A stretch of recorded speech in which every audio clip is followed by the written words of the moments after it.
Hi, and welcome to On the Move, a show highlighting what's going on in your community. I'm your host, Eliza Papazian. In this month's show, we'll learn about cybersecurity, check out one of Glendale's beautiful hiking trails, learn more about driving around school zones, and so much more. Glendale has a number of ways to communicate with the public during an emergency. Let's take a look at this next piece to learn more. Finally, Kevork, where have you been? We've been trying to get these emergency updates out all morning. I'm sorry, I got here as fast as I could. This emergency came out of nowhere. No one was prepared. We took everything that we could, and I couldn't even find any updates online. You couldn't find any of the City of Glendale's updates online? I don't have Twitter or Facebook. That's so weird because you can find all of our updates even if you don't have Twitter or Facebook just by searching MyGlendale on the platforms and exiting out of the sign-up page. Well, in all the chaos, I'd just forgotten. And we have Everbridge too, right? Yes, we do have Everbridge. Everbridge lets you get all the alerts any way you want. Well, that would have been really helpful to know. Yeah. You could have been more prepared. I should have been more prepared. You know what would have helped you? What? It's our emergency preparedness checklist. Oh, really cool. And look, it comes in this nice clear bag to keep all your items in. Well, that would have been really helpful if I had it yesterday. Yeah, it would have. I'm sorry. Here you go. Hope you got everything. And you could have picked it up in management services at City Hall. Oh, I should have known. And yeah, I think I did get everything. Good. And now I feel so much better that I'm in the EOC and that I can help out. Yes. For those of you who don't know, the EOC is our Emergency Operations Center. It's activated as the headquarters for the city during times of crisis. Operating under unified command, critical departments such as police, fire, public works, and Glendale Water and Power gather to share information, coordinate resources, and disseminate updates to the public. The best place to get updates directly from the city is through the city's website, glendaleca.gov, which turns into an emergency flash page, our social media sites, outreach lists, and on Glendale's public access channel 6 on Spectrum or 99 on AT&T. This includes Twitter, Facebook, Everbridge, and the city's newsletter. All the information we push through these platforms is the same information released to the press. If you don't know how to use these, don't worry, we're going to walk you through it. Twitter is the best place to get real-time updates of what's happening in an emergency situation. For example, during the Latuna fires last September, our tweets reached over 1 million people. You can still access our Twitter updates if you don't have an account. Just go to twitter.com/MyGlendale and click X when the sign-up screen pops up, and you'll have instant access to our feed.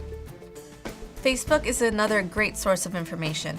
You can access our updates here, and if we're broadcasting a live stream of events, it can be found on our page. If you don't have a Facebook account, you can still view our posts online by going to facebook.com/MyGlendale and click Not Now when the sign-up box pops up. Everbridge is an incident notification system that helps us communicate to the public during a crisis or emergency situation. This system is really cool because it allows the subscriber to choose how they would like to be notified. It could be an email, text, or even a phone call. And to ensure resident safety, subscribers will receive notifications until they confirm they received the message. To sign up to Everbridge, go to glendaleca.gov/emergency alerts and click Citizen Alert. We also have Glendale City Connection, which is our monthly newsletter. We use our contact list compiled from our subscribers to shoot out blasts with current updates of the emergency situation. To sign up, go to glendalecityconnection.org. That's everything you need to know to stay informed directly from the city in an emergency situation.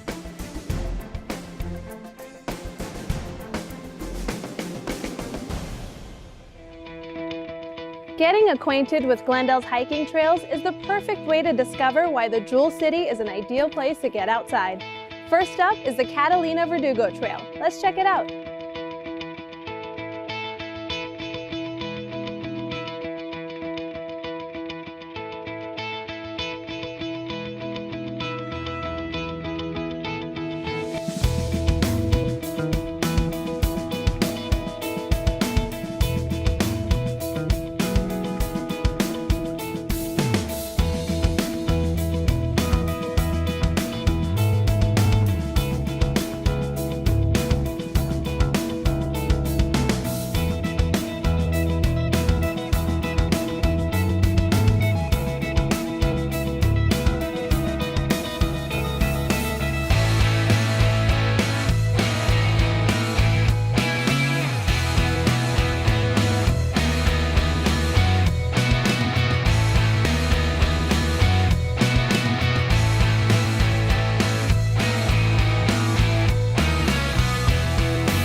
The new school year is about to begin. Let's review appropriate driving behaviors in and around school zones.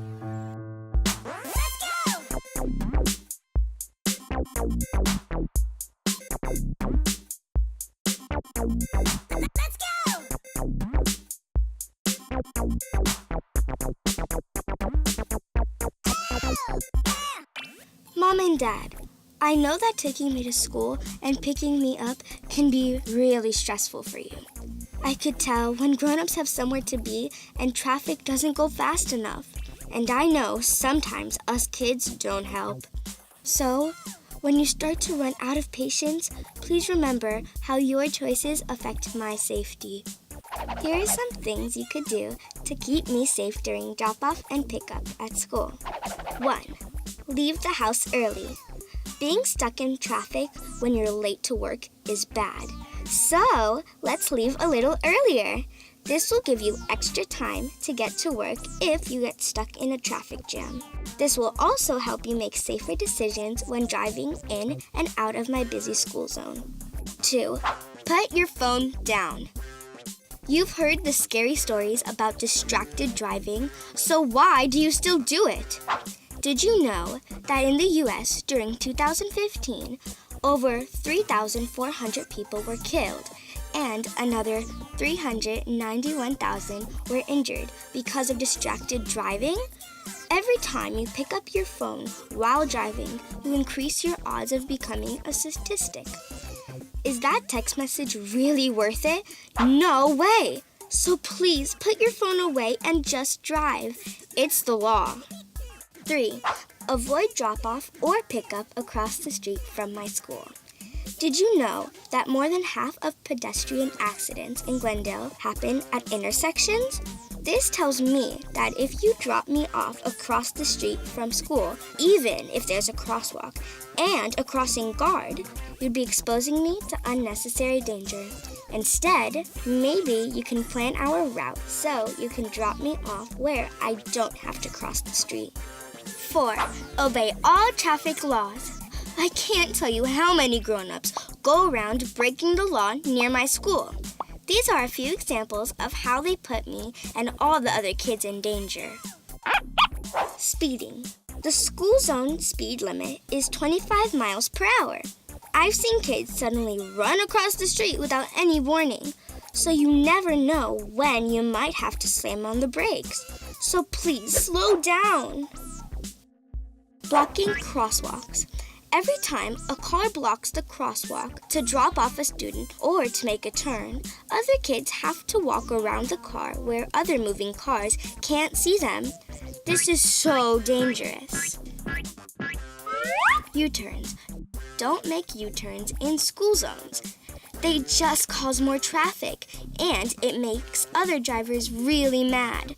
And when drivers get mad, they do all kinds of crazy things, and that's not good near schools. Double parking.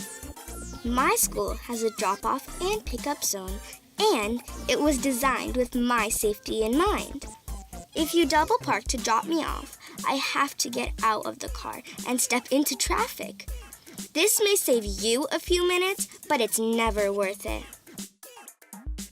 According to the National Safe Routes to School program, more children are hit by cars near schools than anywhere else.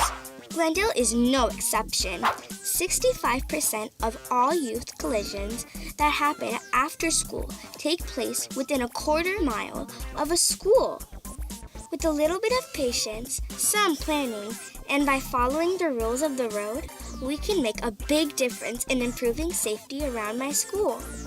For more information about pedestrian safety in Glendale, please visit bstreetsmartglendale.com. Know how to keep your personal information safe while using the computer? Let's learn more.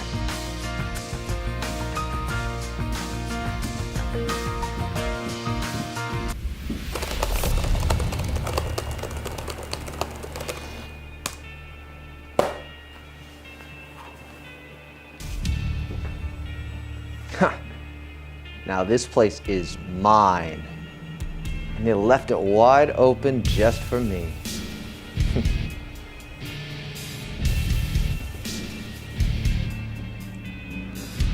And they even left their passwords here for me? Oh, these people are great. No. They should really have it in an actual hiding spot.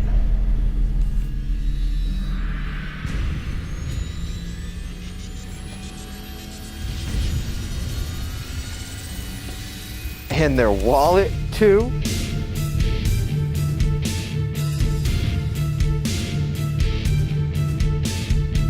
Oh, this is fantastic.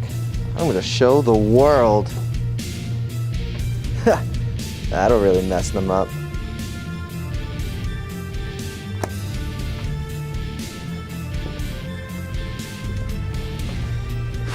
And they leave their windows wide open.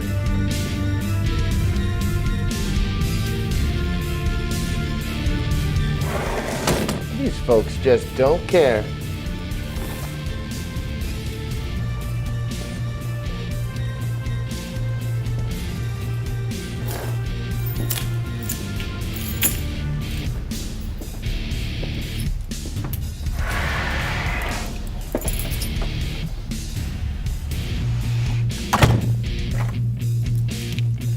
Remember to lock your doors, folks.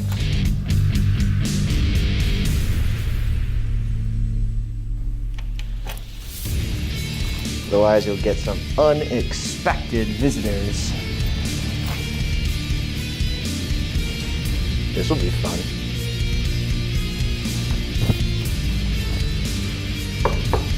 Your friendly neighborhood bank here. Open up.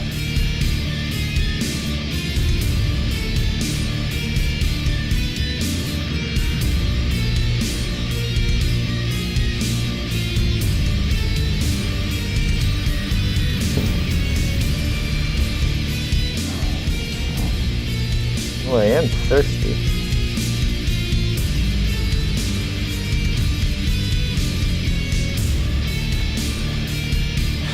I have no clue where this thing has been.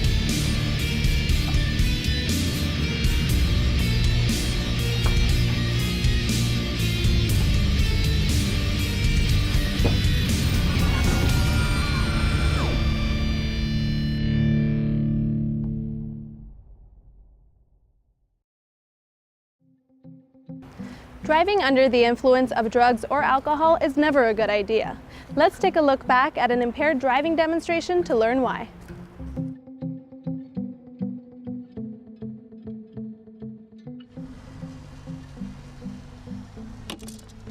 Well, just remember, it inhibits everything. And all the inputs you have, that's going to slow down your reaction time, it's going to slow down your perception. Today we partnered with the Department of Insurance, the California Highway Patrol, Glendale Community College Police, and Vital Medical Services. The message that we're trying to get across, one with the Department of Insurance and AAA, is not to drive intoxicated or intoxicated. The DUI is something that affects all families. It's not just a weekend problem, a Friday, Saturday, or Sunday problem. It's a 24-hour problem. This is Ford's drugged driving suit. It was designed by a team of experts to simulate the effects of being under the influence of drugs. As you can see, it consists of a lot of different parts that really just disorient your senses and throw off your movement and your balance and really restrict everything you do. I have an ankle weight here that makes it really hard to walk and makes me really wobbly, as well as a wrist weight right here that again throws off my balance. I have this tremor machine on my hand that makes my hands shake, especially difficult when you're driving and trying to steer, and with my elbow wrap and my wrist weight and my hand tremor machine, it was just really hard to turn the wheel. These goggles are also used to cause tunnel vision and disorient your sight, and I have these headphones that again throw off your hearing. They play like beeps and buzzes in your head that just really confuse you. Our main goal is to teach young drivers the importance of safe driving habits. The sad part is I drove this course earlier without this on, and I did just fine. Yeah, well, it's showing you that when you're influenced by outside sources, whether it be alcohol or prescription medication or marijuana or any other kind of drug, it really changes your perception, it changes your reaction time, it changes how you feel. Now you killed that person who was just crossing in front of you completely. Okay, you're dragging a cone, but that's okay. Try and put it in between those 4 cones right there.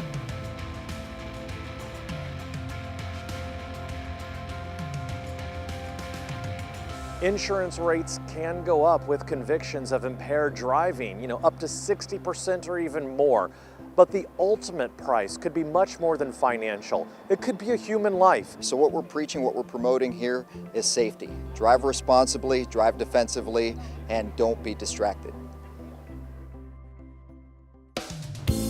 That's it for this month's episode of On the Move. For up-to-the-minute news, follow us on Twitter, Facebook, Instagram, and YouTube at MyGlendale.